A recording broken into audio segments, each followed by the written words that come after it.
So guys, for the first step, you're going to head over to search and type in check for updates. Click on it. And then once you're on this, you're going to click on check for updates. Make sure your computer is fully up to date.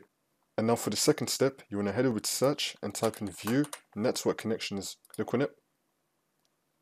And then once you're on this, you just want to take a note of your network adapter name. So my one's called Intel R Pro. Now you want to head over to search and type in device manager. Click on it. And then once you're on this, you want to expand network adapters. And then you want to find that same network adapter. So I have Intel R Pro for both of mine. Yours is probably going to be something else. Now once you find that, you want to right click on it and then click on update driver and then click on search automatically for drivers. Make sure you have the best drivers for your device installed. And then once you do that, you want to close this out. And now you want to expand display adapters.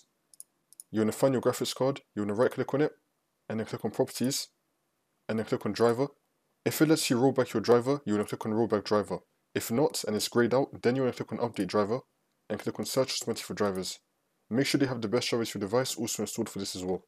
And now for the next step, you want to head over to search and type in CMD, then you want to run it as administrator. And then click on yes.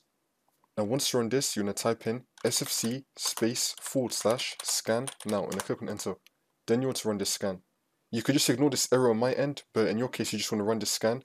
And now as the scan's running, you want to head over to search and type in CMD again. Then you want to run it as administrator. And then click on yes. Now you want to type in DISM /online /cleanup -image /restore health and click on enter. And now once both these scans have been completed, you just want to restart your computer and then the problem should be fixed.